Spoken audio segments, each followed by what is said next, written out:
Hello everyone, स्वागत है आपका एक बार फिर से सपना स्टडी आईक्यू पर।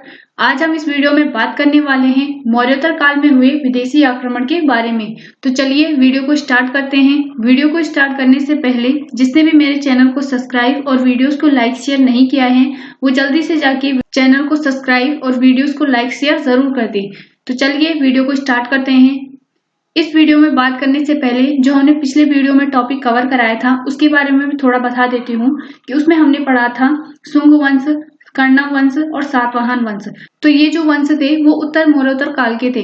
तो उत्तर मौर्योत्तर काल के जो शासक थे वो अयोग्य साबित हुए थे, जिसके कारण क्या हुआ था, जो मगध साम्राज्य की राजनीति थी वो छिन्न भिन्न होने लगी थी और मगध साम्राज्य जो था वो कई भागों में बंटने लग गया था, जिसके कारण जो सामंत भी थे जो कि राजाओं के कब्जे में रहते थे, लेकिन वो भी क्या करने लगे, अपने अपने स्वतंत्र राज्य की स्थापना करने लग गए, जिसका फायदा उठाया विदेशी आक्रमणकारियों ने। तो विदेशी जो शासक थे वो मगध साम्राज्य में आक्रमण करने लग गए थे, जिसके बारे में आज हम इस वीडियो में पढ़ेंगे। तो मगध पर आक्रमण करने वाले जो विदेशी आक्रमणकारी थे उनका जो क्रम था वो इस प्रकार था। तो जो सबसे पहले आक्रमण किया था वो हिंदी यूनानी शासकों ने किया था, उसके बाद किया था शकों ने, उसके बाद आए थे पहलव और उसके बाद आए थे कुषाण। तो सबसे पहले हम पढ़ेंगे हिंद यूनानी या फिर जिनको कहा जाता है इंडो ग्रीक के बारे में।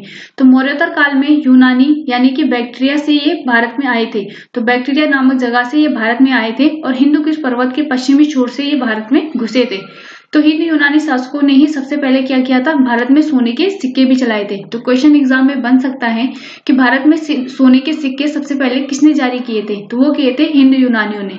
अगला है हिंद यूनानी भारत के पहले शासक हुए जिनके जारी किए गए सिक्कों से बताया जा सकता है कि ये सिक्के किन किन राजाओं के हैं, यानी कि वो अपने सिक्कों पे कुछ ऐसी छाप छोड़ जाते थे जिनसे पता चल सकता था कि ये जो सिक्के हैं वो किस शासक के हैं। अगला है हिंद यूनानी शासकों ने जो भारत के पश्चिमोत्तर सीमा प्रांत था उसमें यूनान की प्राचीनतम कला चलाई, यानी कि अपने क्षेत्र की कला ये भारत में चला रहे थे और उसी कला को क्या कहा गया, हेलेनिस्टिक आर्ट कहा गया। भारत में जो गांधार कला है इसका प्रमुख उदाहरण है। तो क्वेश्चन बन सकता है कि हेलेनिस्टिक आर्ट किसके द्वारा चलाई गई थी, तो वो चलाई गई थी हिंदू यूनानी शासकों के द्वारा। या फिर क्वेश्चन बन सकता है कि हिंदू यूनानी शासकों ने भारत में अपनी प्राचीनतम कला चलाई थी, तो उसका नाम क्या है, तो उसका नाम था हेलेनिस्टिक आर्ट। और जो गांधार कला है उसका उदय भी हेलेनिस्टिक आर्ट से ही हुआ था। ये भी इंपॉर्टेंट है, आपके एग्जाम में क्वेश्चन बन सकता है। अगला है मौर्योत्तर काल में भारत पर आक्रमण करने वाला जो सबसे पहला यवन आक्रमणकारी था वो था डेमेट्रियस प्रथम। तो आपको क्वेश्चन बन सकता है कि भारत में आक्रमण करने वाला पहला यवन आक्रमणकारी कौन था, तो वो था डेमेट्रियस प्रथम। अगला है जब डेमेट्रियस प्रथम ने भारत पर आक्रमण किया था तो उसी के समय यूकेटाइटस नामक व्यक्ति ने भी भारत पर आक्रमण किया था, जिसके कारण क्या हुआ था, भारत में दो शासकों का शासन स्थापित हो गया था। यानी कि हिंद यूनानी शासकों में जो दो शासक थे उन्होंने एक साथ भारत पर आक्रमण किया था। तो पहले किया था डेमेट्रियस ने और दूसरा किया था यूकेटाइटस ने। तो जो डेमेट्रियस है उसने डेमेट्रियस वंश को स्थापित किया था भारत में, जिसकी राजधानी थी साकल, और दूसरा जो यूकेटाइटस था उसने क्या किया था, यूकेटाइटस नामक वंश की स्थापना की थी और इसकी राजधानी कहाँ थी, तक्षशिला में थी। तो ये दोनों ही चीजें आपको याद रखनी है। तो सबसे पहले हम पढ़ेंगे डेमेट्रियस वंश के बारे में। तो जो डेमेट्रियस वंश था उसका संस्थापक था डेमेट्रियस प्रथम।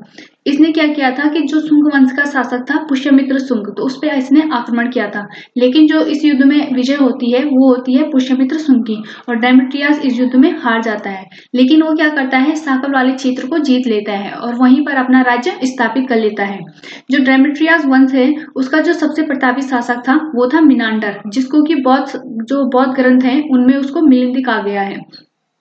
तो इससे क्वेश्चन बन सकता है कि डेमेट्रियस वंश का सबसे प्रतापी शासक कौन था, तो वो था मिनांडर। या फिर प्रश्न पूछा जा सकता है कि मिनांडर किस वंश का शासक था, तो वो था डेमेट्रियस वंश का। अगला है इसी में कि मिनांडर ने क्या किया था, आगे चलकर बौद्ध भिक्षु नागसेन से बौद्ध धर्म की शिक्षा ली थी और मिनांडर के द्वारा जो प्रश्न पूछे गए थे और नागसेन के द्वारा जो उत्तर दिए गए थे वो एक पुस्तक में संग्रहित किए गए हैं, जिस पुस्तक का नाम क्या रखा गया, मिलिंदीपनो।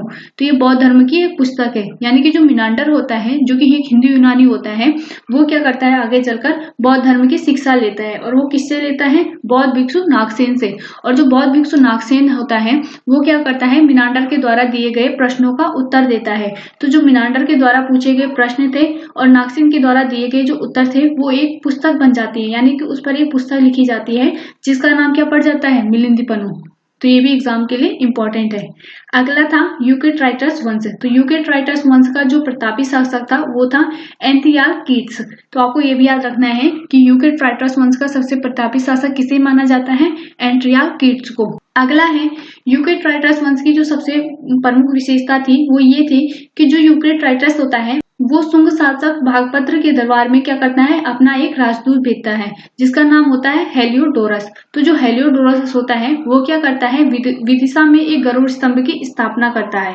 तो क्वेश्चन बन सकता है कि विदिशा में स्थापित गरुड़ स्तंभ की स्थापना किसने की थी, तो वो की थी हेलियोडोरस ने। और हेलियोडोरस किसका राजदूत था, वो था यूक्रेटाइटस का।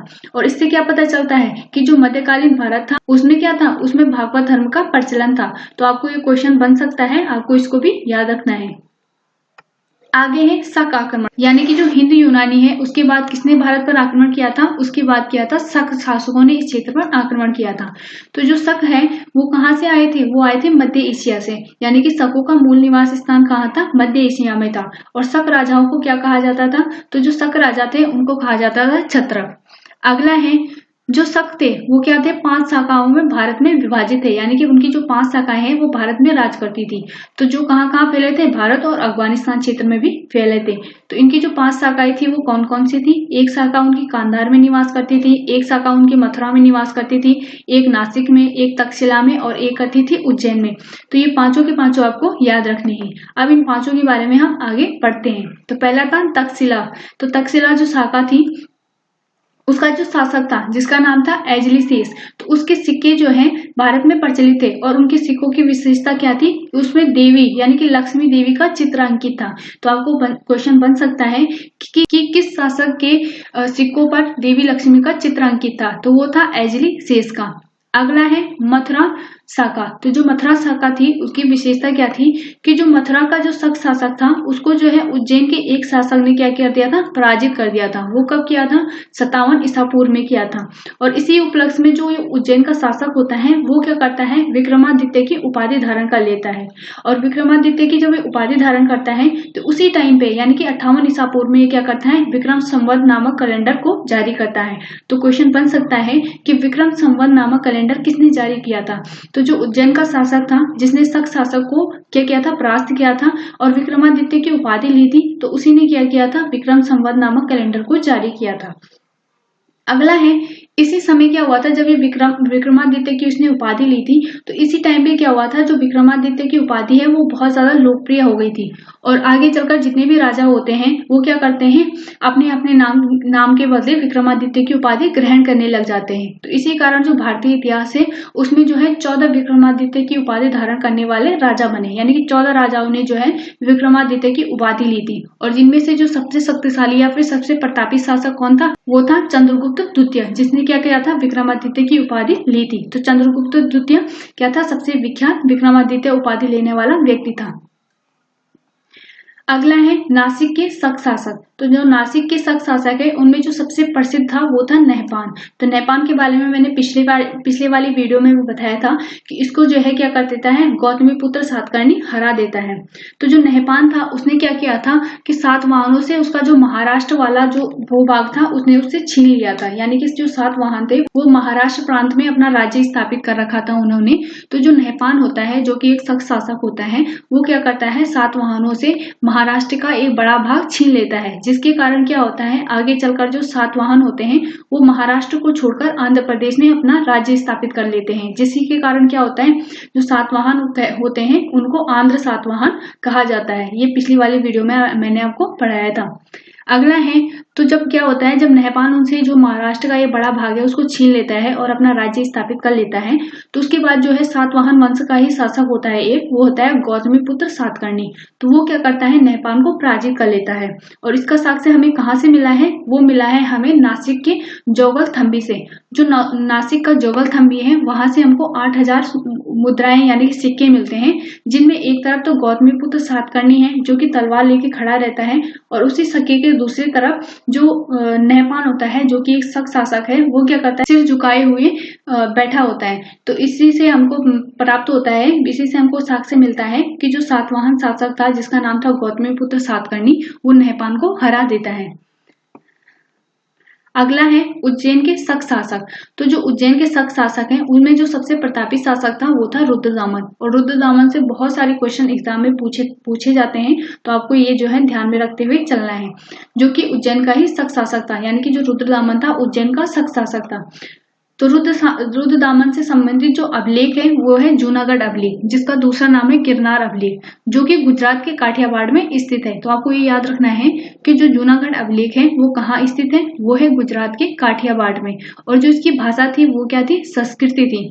इसमें रुद्रदामन की जो उपलब्धियां हैं उसका वर्णन मिलता है, यानी कि जो जूनागढ़ अभिलेख है जो रुद्रदामन से संबंधित है, जिसका अन्य नाम क्या है, गिरनार अभिलेख, और जो कि संस्कृत भाषा में लिखा गया है। तो इसमें क्या किया गया है, रुद्रदामन की जितनी भी उपलब्धियां हैं उनका वर्णन किया गया है। अगला है रुद्रदामन अभिलेख से ही हमको जानकारी मिलती है कि जो सुदर्शन झील थी उसका निर्माण चंद्रगुप्त मौर्य ने करवाया था। लेकिन आगे चलकर जब वो सुदर्शन झील थोड़ी बहुत टूट जाती है तो उसका जो पुनर्निर्माण करवाता है वो कौन करवाता है, रुद्रदामन करवाता है। और इसके लिए वो कोई भी पैसे नहीं लेता, यानी कि अपने ही राजकोष से वो क्या करता है, सुदर्शन झील का पुनर्निर्माण करवाता है।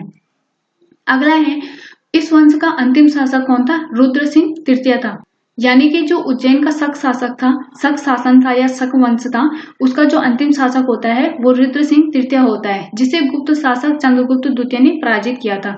जो चंद्रगुप्त द्वितीय होता है, जो मैंने अभी आगे पढ़ाया था, जो क्या करता है, विक्रमादित्य की उपाधि लेता है।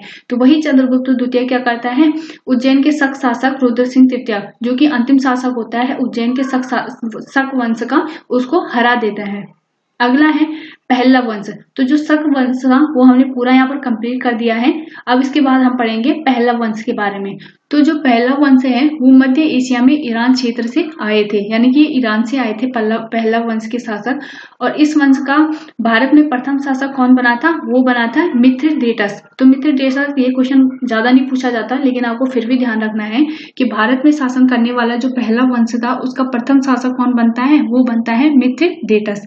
और पहलव वंश का जो सबसे प्रतापी शासक होता है वो होता है गोंदोफर्निस। तो आपको ये याद रखना है कि पहलव वंश का जो सबसे प्रतापी शासक था वो था गोंदोफर्निस, और इसकी राजधानी कहाँ थी, तक्षशिला थी। ये भी आपको नोट करना है। अगला है गोंदोफर्निस के शासन काल में ही ईसाई धर्म का प्रचारक, जिसका नाम था सेंट थॉमस, तो वो क्या हुआ था, भारत में आया था। यानी कि ईसाई धर्म का प्रचारक सेंट थॉमस किसके शासन काल में भारत आया था, वो आया था गोंदोफर्निस के काल में, जो कि एक पहलव शासक था। गोंदोफर्निस के शासन काल की जानकारी हमें कहाँ से मिलती है, तख्त ए वही अभिलेख से। तो आपको ये याद रखना है, ये जो तख्त ए वही अभिलेख है वो पेशावर जिले में स्थित है, जो किसके बारे में जानकारी देता है, गोंदोफर्निस के शासनकाल की जानकारी देता है। अगला है पहलव वंश के बाद जो अगला आक्रमणकारी था विदेशी, वो था कुषाण वंश। और कुषाण वंश से भी बहुत सारे क्वेश्चन बनते हैं कि पहलव वंश के बाद जो भारत में आए थे वो आए थे कुषाण, और कुषाणों को ही जो क्या कहते हैं, यूची तथा तोकरी भी कहते हैं। तो आपको ये भी याद रखना है कि यूची तथा तोकरी किसे कहते हैं, तो वो कहते हैं कुषाण वंशों को। अगला है यूची नामक कबीला 5 कुलों में बटा हुआ था, उन्हीं में से जो एक कबीला था वो था कुषाण कबीला। और जो कुषाण वंश का संस्थापक था वो कौन था, कुजुल कटफिसेस। तो आपको ये याद रखना है जो कुषाण वंश था उसका जो संस्थापक था वो कौन था, कुजुल कटफिसेस। अगला है कुजुल कटफिसेस के बाद जो अगला शासक आता है वो आता है विम कटफिसेस। और विम कटफिसेस क्या होता है, यही जो है कुषाण वंश का वास्तविक संस्थापक होता है। इसने क्या किया था, जो भारत के गांधार है, पंजाब है तथा मथुरा वाले क्षेत्र हैं उसमें आक्रमण करके इसने क्या किया था, इस क्षेत्र को जीत लिया था। यानी कि इसमें आपको याद रखना है जो कुषाण वंश का जो संस्थापक था, यानी कि कुषाण वंश की जिसने स्थापना की थी वो की थी कुजुल कटफिसेस ने। लेकिन कुजुल कटफिसेस कोई भी ऐसे कार्य नहीं करता जिनके बारे में आपके बारे में एग्जाम में क्वेश्चन बनते हैं। लेकिन उसी के बाद जो शासक आता है वो आता है विम कटफिसेस। तो विम कटफिसेस क्या करता है, भारत के जो गांधार है, पंजाब है, मथुरा क्षेत्र है, उनमें आक्रमण करके उन क्षेत्रों को जीत लेता है। तो क्वेश्चन ये भी बन सकता है कि कौन सा कुषाण वंश का ऐसा शासक था जिसने गांधार, पंजाब तथा मथुरा क्षेत्रों को जीतकर उसको अपने साम्राज्य में शामिल कर दिया था। तो वो था विम कटफिसेस, जो कि कुजुल कटफिसेस के बाद शासक बना था। अगला है भीम कटफसीस क्या था, शैव धर्म का अनुयायी था, यानी कि ये शैव धर्म को मानता था। और इसकी जो तांबे की मुद्राएं हैं उसमें एक तरफ शिव की मूर्ति होती थी, नंदी की होती थी और त्रिशूल की होती थी, और दूसरी तरफ महेश्वर शब्द अंकित होता था। तो आपको ये याद रखना है, जो भीम कटफसीस था उसने वो जो है शैव धर्म का अनुयायी था, और उसने तांबे के सिक्के जारी किए थे, जिसमें जो है एक तरफ तो शिव, नंदी और त्रिशूल की मूर्ति अंकित होती थी और दूसरी तरफ महेश्वर शब्द अंकित होता था। अगला है कुषाण वंश का जो सबसे प्रतापी शासक था वो था कनिष्क। तो आपको ये क्वेश्चन बनता है और बहुत बार एग्जाम में क्वेश्चन बना है कि कुषाण वंश का सबसे प्रतापी शासक कौन है, तो वो है कनिष्क। और कनिष्क का राज्याभिषेक हुआ था 78 ईस्वी में, और इसी उपलक्ष्य में जो कनिष्क था उसने शक संवत भी चलाया था। तो क्वेश्चन बन सकता है कि शक संवत कब और किसके द्वारा चलाया गया था, तो वो चलाया गया था 78 ईस्वी में कनिष्क के द्वारा। अगला है कनिष्क की जो राजधानी थी वो थी पुरुषपुर या पेशावर, लेकिन इसकी एक दूसरी राजधानी भी थी, वो थी मथुरा में। तो आपको दोनों ही याद रखनी है। अगला है जब कनिष्क का शासनकाल चल रहा था तो उसी समय क्या हुई थी, चौथी बौद्ध संगति हुई थी। और चौथी बौद्ध संगति कब हुई थी, ईसवी की प्रथम शताब्दी में कश्मीर के कुंडलवन क्षेत्र में हुई थी, जिसकी अध्यक्षता किसने की थी, वसुमित्र ने की थी या अश्वघोष ने की थी।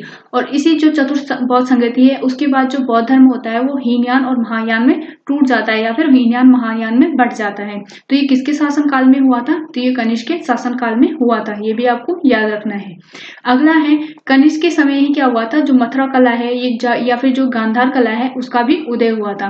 तो आपको ये क्वेश्चन बन सकता है कि मथुरा कला और गांधार कला का उदय किस शासक के काल में हुआ था, तो हुआ था कनिष्क के काल में। अगला है जो कनिष्क से क्वेश्चन पूछा जाता है कि कनिष्क जो है बौद्ध धर्म के किस शाखा का अनुयायी था, तो वो था महायान शाखा का अनुयायी। अगला है जब कनिष्क का शासन काल चल रहा था तो उसी टाइम पे जो है शुद्ध सोने के सिक्के बहुत ज्यादा मात्रा में जारी किए गए थे। क्यों, क्योंकि इसी टाइम पे क्या हुआ था, जो हिंदुकुश पर्वत है उसके सामने एक सोने की खानों का पता चला था, तो जिसके कारण क्या हुआ था, अधिक से अधिक सोने की खानें खोदी गई थी और उससे जो है शुद्ध सोना निकाला गया था। तो इसी टाइम पे जब क्या हुआ था, अधिक से अधिक शुद्ध सोने के सिक्के या फिर शुद्ध सोना जारी किया गया था, किसके टाइम पे, कनिष्क के टाइम में। अगला है कनिष्क के दरबार की विभूतियां, यानी कि कनिष्क के दरबार में कौन कौन से विद्वान रहते थे जो प्रमुख है, तो वो रहते थे वसुमित्र, पाशर्व, नागार्जुन, महाचेत तथा संघर्ष। तो इनके नाम आपको याद रखना है कि वसुमित्र, पाशर्व, नागार्जुन, महाचेत और संघर्ष किसके दरबार में रहते थे, तो ये रहते थे कनिष्क के दरबार में। तो इनसे क्वेश्चन बन सकते हैं। तो इनके क्वेश्चन ऐसे बनेंगे, जो अश्वघोष था जो कि कनिष्क के दरबार में राजकवि था, तो उसने कौन सी पुस्तक की रचना की थी, तो जो अश्वघोष था उसने जो है बुद्ध चरित नामक पुस्तक की रचना की थी। और बुद्ध चरित क्या है, बौद्धों का रामायण था। तो आपको ये याद रखना है कि बुद्ध चरित की रचना की थी अश्वघोष ने, और अश्वघोष किसके दरबार का राजकवि था, वो था कनिष्क के दरबार का। अगला है भारत का आइंस्टीन किसे कहा जाता है, तो जो भारत का आइंस्टीन कहा जाता है वो नागार्जुन को कहा जाता है, और नागार्जुन किसके दरबार में रहता था, कनिष्क के। अगला है जो नागार्जुन के द्वारा पुस्तक लिखी गई थी वो कौन सी लिखी गई थी, तो वो लिखी गई थी माध्यमिक सूत्र। और माध्यमिक सूत्र में क्या मिलता है, सापेक्षता का सिद्धांत मिलता है।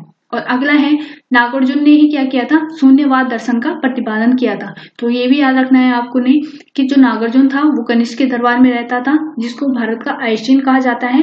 प्लस इसमें आपको ये चीज याद रखनी है कि जो नागार्जुन है उसके द्वारा जो है माध्यमिक सूत्र नामक पुस्तक लिखी गई थी, जिसमें क्या दिया था, उसने सापेक्षता का सिद्धांत दिया था, और नागार्जुन ने ही शून्यवाद दर्शन का प्रतिपादन भी किया था। अगला है वसुमित्र। तो वसुमित्र भी क्या था, एक बौद्ध आचार्य था। इन्होंने क्या किया था, इन्होंने महाविभाषा शास्त्र नामक ग्रंथ की रचना की थी, जिसको क्या कहा जाता है, बौद्ध धर्म का विश्वकोश। तो क्वेश्चन बन सकता है कि महाविभाषा शास्त्र जिसको क्या कहा जाता है, बौद्ध धर्म का विश्वकोश, तो इसकी रचना किसने की थी, तो जो इसकी रचना की थी वो की थी वसुमित्र ने। अगला जो इम्पोर्टेंट विद्वान था वो था चरक। तो चरक एक आयुर्वेदाचार्य थे। इन्होंने जो है चरक संहिता नामक ग्रंथ की रचना की थी। तो क्वेश्चन बन सकता है कि चरक संहिता नामक ग्रंथ की रचना किसने की थी, तो वो की थी चरक ने। और चरक क्या थे, एक आयुर्वेदाचार्य थे। अगला है जब कनिष्क का टाइम चल रहा था, यानी कि कनिष्क का शासन काल चल रहा था, तो उसी टाइम पे क्या हुआ, जो चीन था उसने जो है रेशम बनाने की तकनीक सीख ली थी। तो जिस कारण क्या था, वो अन्य देशों के साथ क्या करता था, रेशम व्यापार करता था, यानी कि रेशम का व्यापार करता था। तो जिस कारण क्या हुआ था, वो जो है यूरोप, ईरान, मध्य एशिया से जो है चीन का व्यापार करता था। लेकिन जो ये व्यापार का मार्ग था वो जाता था दक्षिण में हिंद महासागर से, और उत्तरी भाग में कश्मीर तथा हिंदुकुश पर्वत से जाता था। तो जिसका फायदा किसने उठाया, उठाया? कनिष्क ने उठाया। उसने क्या किया था, जो रेशम मार्ग है उन पे अधिकार कर लिया था। और उसने क्या कहा कि अगर आप यहाँ से रेशम मार्ग करोगे, यानी कि रेशम व्यापार करोगे, तो आपको क्या देना पड़ेगा, टैक्स देना पड़ेगा मुझे। तो जिस कारण जो चीन था या फिर अन्य देश थे वो विवश हुए। तो उन्होंने क्या किया, रेशम व्यापार करने के लिए जो रेशम मार्ग था वहां से जाने के लिए उन्होंने क्या किया, व्यापार पर टैक्स देना शुरू कर दिया। और कनिष्क को जो है इससे आय का बहुत बड़ा एक हिस्सा मिलता था। तो ये क्वेश्चन बन सकता है कि कौन सा ऐसा शासक था जिसने रेशम मार्ग पर अपना अधिकार करके उस रेशम व्यापार पर टैक्स वसूलना शुरू कर दिया था। तो वो कर दिया था कनिष्क ने, क्योंकि जो ये मार्ग जाता था वो जाता था भारत के दक्षिण में हिंद महासागर से, और उत्तरी क्षेत्र में जो जाता था वो जाता था कश्मीर तथा हिंदुकुश पर्वत से। तो जिसके कारण क्या हुआ था, जो कनिष्क था उसने इस चीज का फायदा उठाया और उसने क्या किया, उन क्षेत्रों पर अपना अधिकार जमा लिया और वहां पर सैनिक खड़े कर दिए। और उसके बाद जब भी कोई व्यापार करता था या फिर रेशम को ले जाता था तो उनसे टैक्स वसूलता था। इससे जो है एक आय का बहुत बड़ा स्रोत जो है कनिष्क को मिलने लग गया था। तो इसके बाद जो अगला है कि कनिष्क की मृत्यु कब हुई थी, तो वो हुई थी 102 ईस्वी में। अगला है कुषाण वंश का अंतिम शासक कौन था, तो जो कुषाण वंश है उसका अंतिम शासक था वासुदेव।